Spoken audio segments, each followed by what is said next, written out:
Hello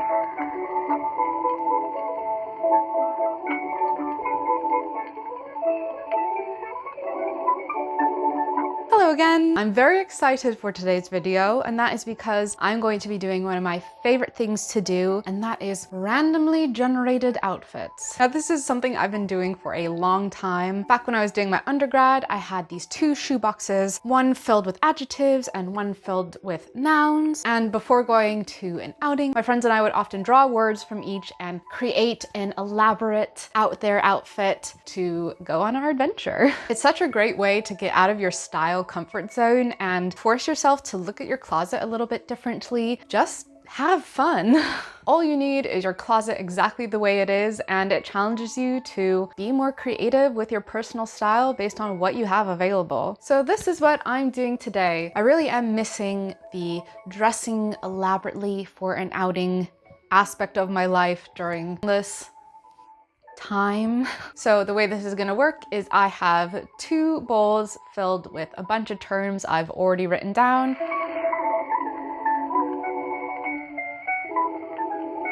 Of course, I've chosen terms that sort of fit my closet and aesthetic already because I want to actually be able to make these outfits, but I'm going to pick them entirely at random. Once I choose a term, I'm going to put it aside because I don't want to have too many repeats or similar outfits, and we'll see what we make. I have about 20 terms in each of my bowls, and let's get started.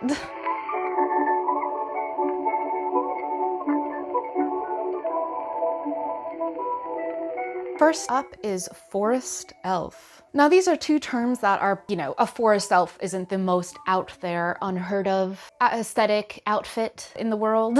I thought it would be really easy to go into the Legolas route, but I am going more for elven forest spirit, almost like the shadow of the woods. She is there hiding amongst the bramble and the leaves, keeping an eye on her forest home.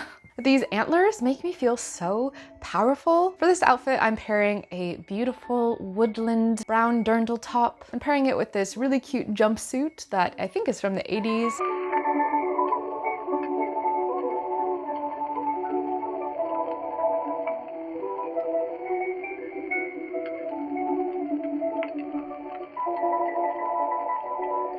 Next up, we have Cottagecore Minimalism. I am more of a maximalist than a minimalist when it comes to fashion especially, but this is why the word is in here, to challenge myself. So I am pairing my favorite cottagecore blouse, this beautiful gingham green top. You've seen it before, you'll see it again, with a plain green skirt.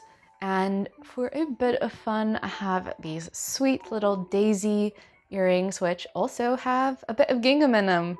What can I say? I freaking love gingham. It's simple, it's cute. Next.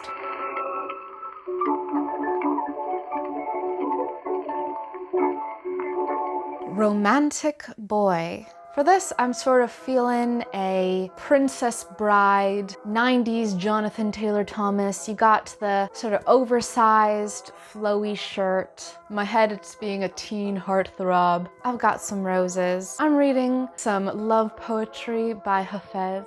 This top is also what I wear when I want to feel like my D&D character. Aethiel Shieldheart.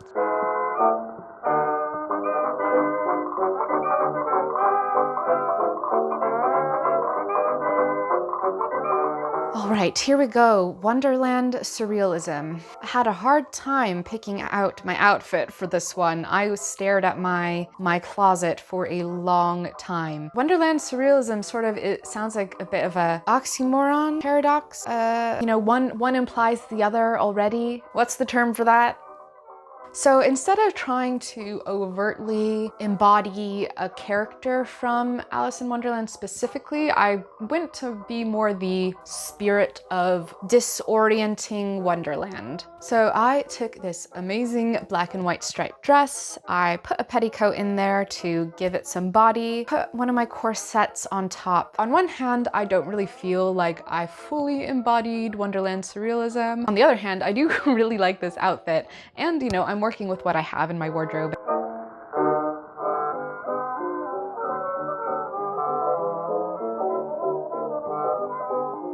19 1960s witch. For a true 1960s vibe, I had to grab more of a mini dress rather than my more long, voluminous attire. I have my short skirt, I have my bell sleeves, I have the cutest witch hat of all time, I have a cat eye pendant, and these beautiful moon earrings. Yeah, and I'm feeling really cute, really 1960s.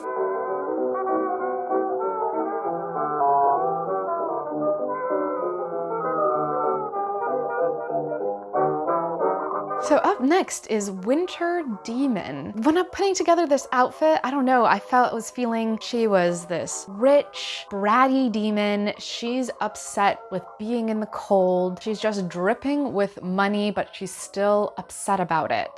So I have this really glamorous poofy coat, pairing it with this sweater that sort of has a pentagrammy ish design. I've got a jewel encrusted headband. Yeah, and she's looking cute and is mad about it. On reflection, I think it's interesting that I think of demon and the first thing I go to is somebody with overwhelming wealth who's still not happy about it. Moving on.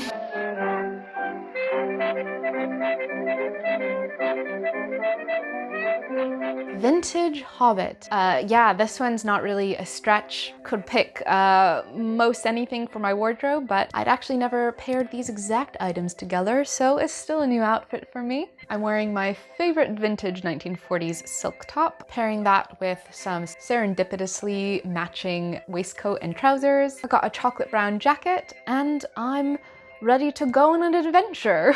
I also pinned on this beautiful wooden vintage pin. The carving details in it really are Shire reminiscent for me.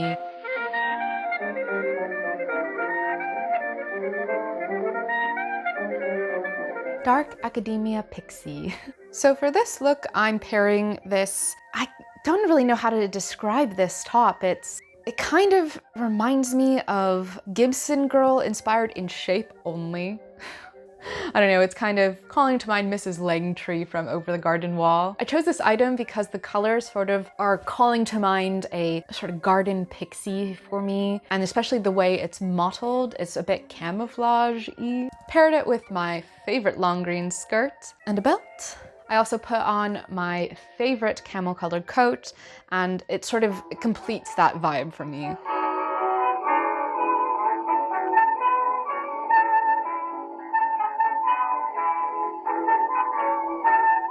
Spring Ghost. I was having a lot of fun conjuring up ideas for this one. Of course, you know, we got more gingham. Never gonna stop. I have this little fabric doily that just is so fun to layer as a little capelet or as a veil. But my favorite thing about this outfit was I decided to put a ribbon around my throat because sort of my favorite ghost story as a kid was the one with the girl who had the ribbon tied around her neck. She never let anybody take it off. Finally, when she did, her head rolled off and it turns out she was a ghost this whole time. So I thought this lavender ribbon paired with this gingham was a perfect spring yet spooky package.